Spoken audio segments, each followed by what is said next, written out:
Hey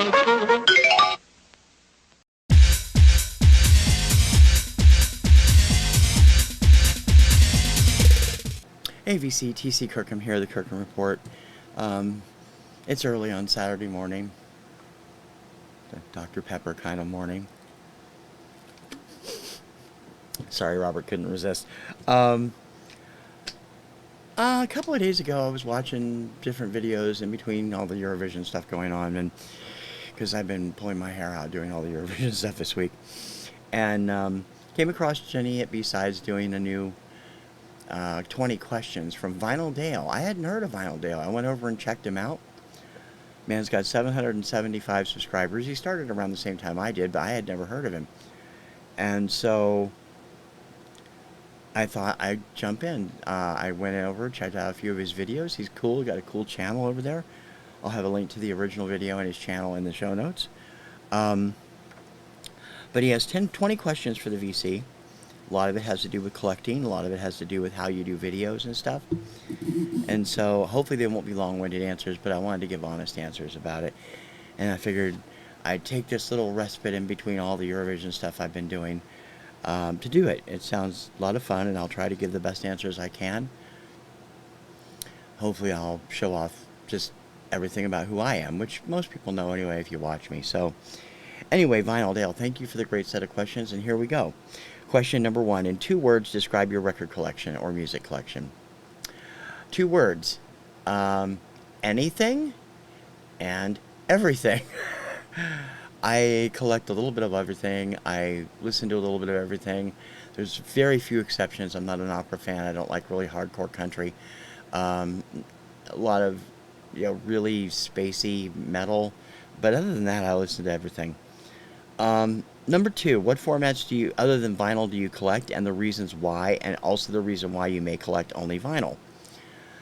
I do everything. I've been collecting since I was 3 years old. My mother got me my first turntable when I was 3 years old. Little GE Kitty thing with Kitty records. I turned 60 in March, so it's 57 years, something like that now. I collect everything. I don't collect a lot of cassettes. I have a few in storage. I don't have a lot of 8-tracks, but I do have a few. I don't do reel-to-reel. I don't have any way to play them. But I do vinyl, I do CDs, I do digital. And I like them all. So to me, it's the music and not the medium. So that's number 2. Number 3, what or who would you say inspired you to create your VC channel? Well, I have been a digital-only person for close to 20 years. And then when the pandemic hit, we were stuck home all the time. And I started looking around, and I had a little extra money from my mom, who passed away in 2018. And I decided I wanted to start getting things organized. So I started getting drawers for all my 45s, got them out of old, cracky old boxes. I started getting sleeves for my albums, new racks to put them in. And I came across Frank Landry over at Channel 33 RPM. And I found him to be fascinating. I thought it was cool. Somebody was talking about music and vinyl on YouTube. So I emailed him and I said I was looking for drawers for my CDs at the time. And he's like, well, I don't know of any place, but look around the VC and somebody might be able to help you. And I'm like, okay. So I thought, what is this VC? VC stood for Vinyl Community. And I started researching it, and I found so many cool people that I enjoyed watching. People like me talking about records. Most of them were heavy metal fans or Beatles fans or prog fans. There weren't very many pop fans. I'm a pop person. I'm a chart person. So I jumped into it maybe 2 months after I first discovered it, and I've been here ever since, and it's been a lot of fun. I enjoy it, and I enjoy still watching as many as I can. I have far too many subscriptions to keep up with everything, unfortunately, but I do try to check things out. Number 4, to monetize your channel or not to monetize, and the reasons why.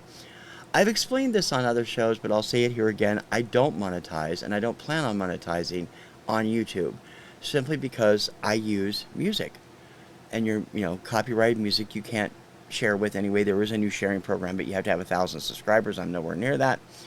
And I don't know that I would do it anyway. I'm not adverse to an idea of Patreon or some merch, as I've said before. Just as, an extra, they'll bring in a little bit extra to spend on more music.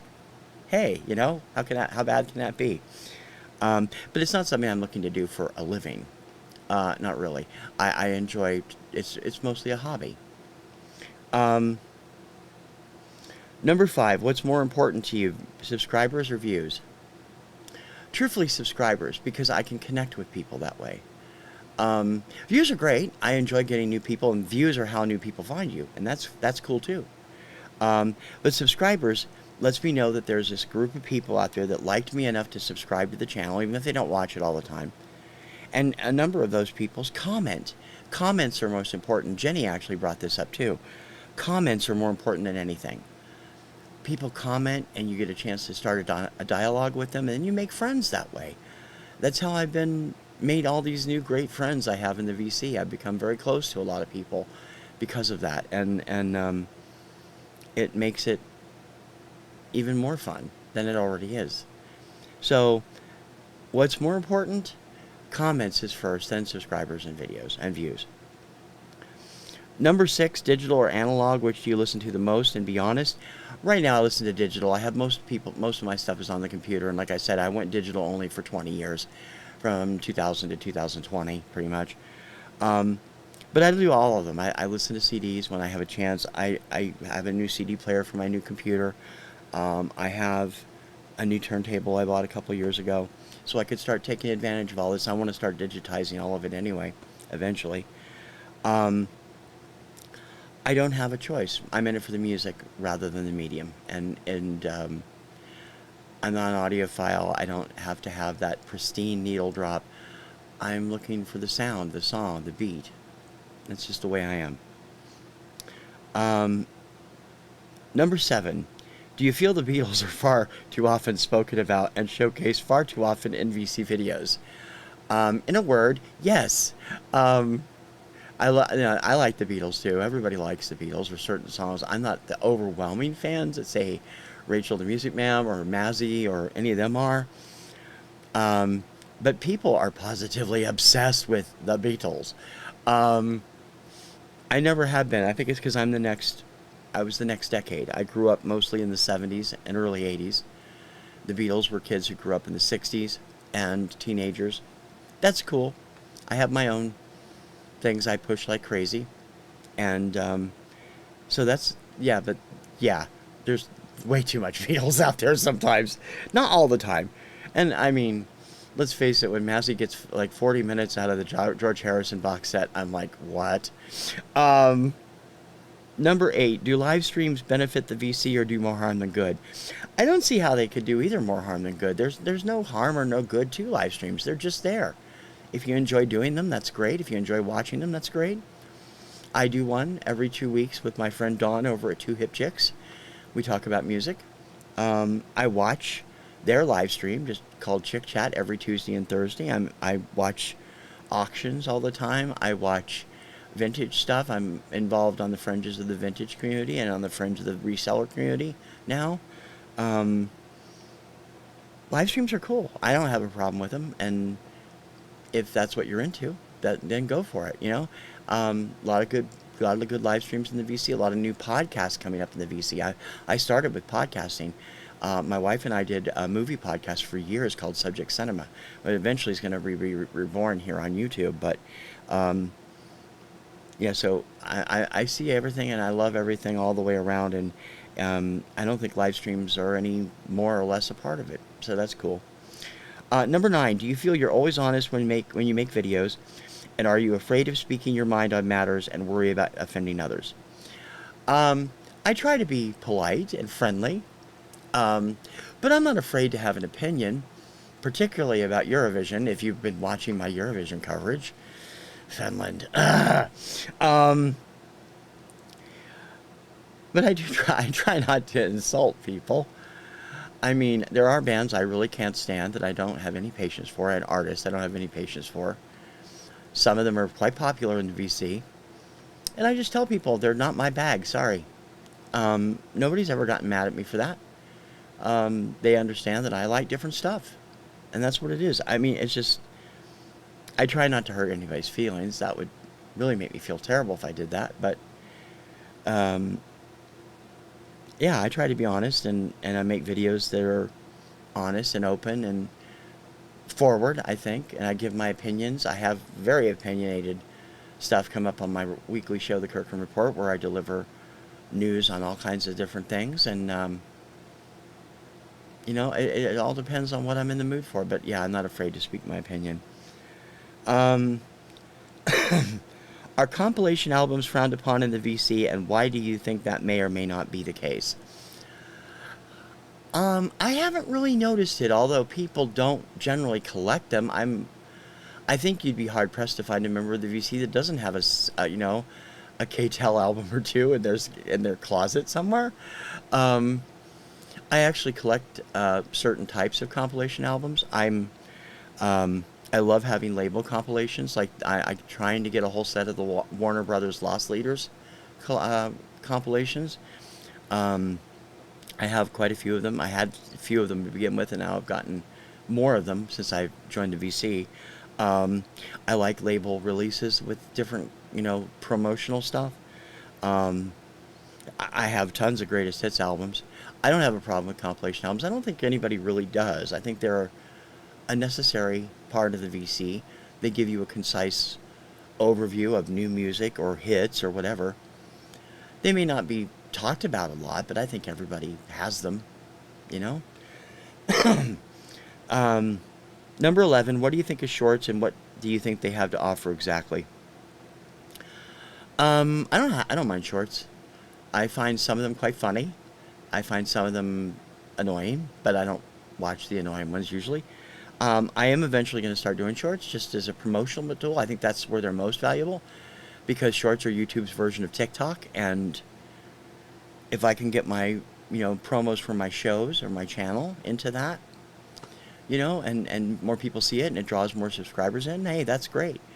Um, I don't have a problem with them. I don't know why so many people seem to really freak out about the shorts. I brought that up in Richard McCook's recent thing. I'll bring it up again here in just a second. Um, but no, I think shorts are fine, and I don't have a problem with them, and I think they offer a great promotional opportunity, great chance to grow your channel. Number 12, what are your pet peeves while watching other channels? People who talk too much about everything they hate. Oh, I don't like shorts. Oh, I don't like this. Why do I have to say subscribe? Quit kvetching, people. It's about the music. I said the same thing on Richard McCook's. It's about the music. Keep it simple. Keep it enjoyable. If you don't like it, that's fine, but you don't have to broadcast it. I don't like it when people go after any other particular person or go after a topic. I think it should stay about the music, not about drama, That's the way I am.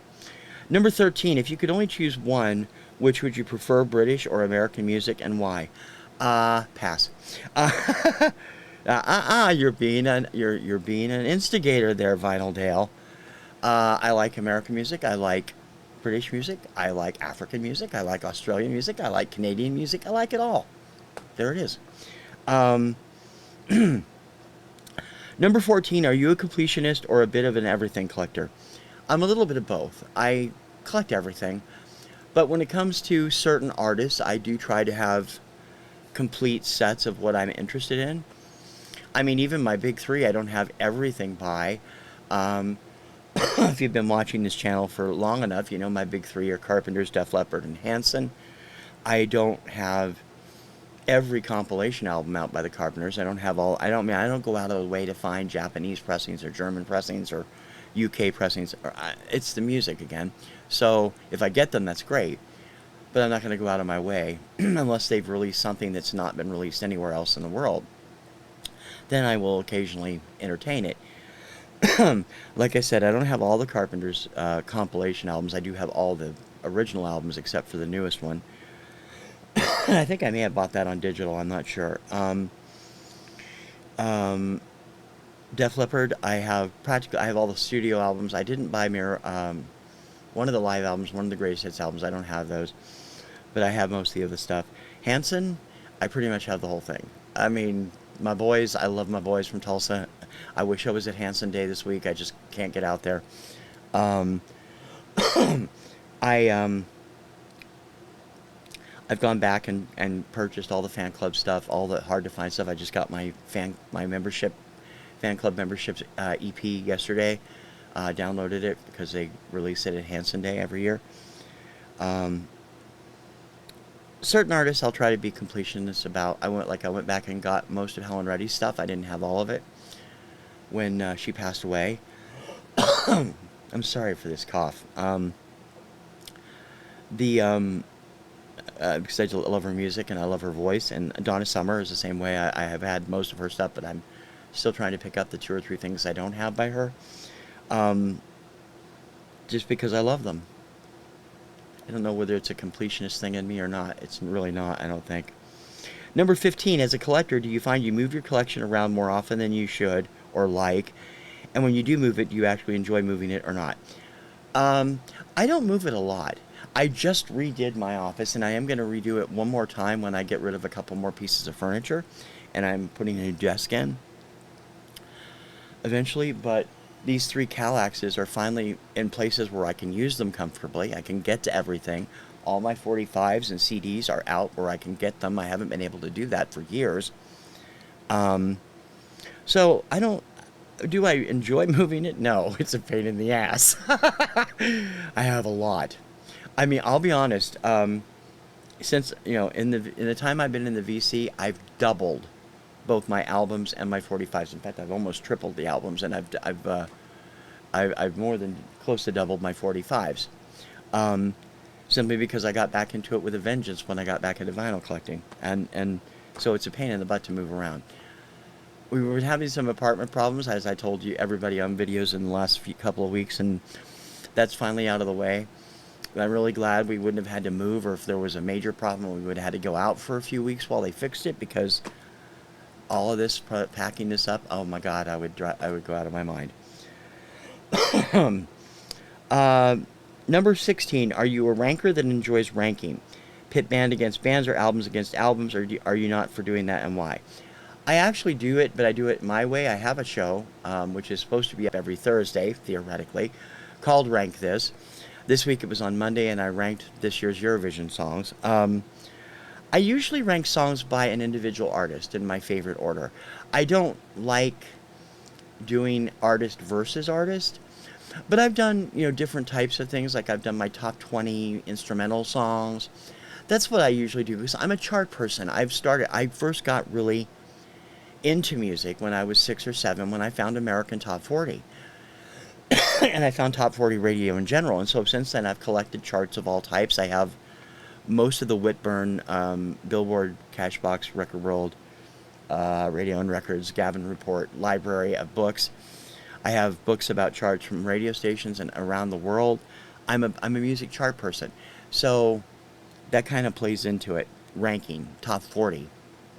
I guess I am a ranker, and I do enjoy it. I have my own charts. I will be having my own charts again soon. And I've talked about my charts on the show a number of times, and I had one for 15 years straight through. Yeah, I am a ranker. I can't help it. Number 17, are you one that continues to strive for audiophile quality, or are you just one for the music? I'm one for the music. I love good quality, don't get me wrong. I don't want to listen to a scratchy record or a CD that skips. But it's why I've embraced digital. I do streaming. I do digital downloads. I would really love it if every vinyl I bought came with a digital download code. Simply because it's easiest to listen on my computer. We live in an apartment, so I don't have the stereo on very often. And when I do, it's connected to the stereo, so I'm usually recording something. Um, I'm not one for absolute audiophile quality. I know some people really go for that. That's what they live for, are their MoFis and their one steps, and I felt really bad for people like Melinda Murphy and Bob Bradley and Steve Carlson, all these people that collect these high-end recordings, only last year to find out there was this big MoFi scandal. And Melinda, we're still waiting for that MoFi video. Um, but for me, it's mostly the music, and I don't know that I would be able to detect anything between a regular album and a MoFi or a one step or a really high end production album, because I'm into the music. I don't listen for every nuance of sound. Um, I probably should, but I don't. Number 18. What are your 5 most important things or values within the VC? I had to write this down. I had to think about it. Friends. I've made so many friends in the VC that it's been fantastic.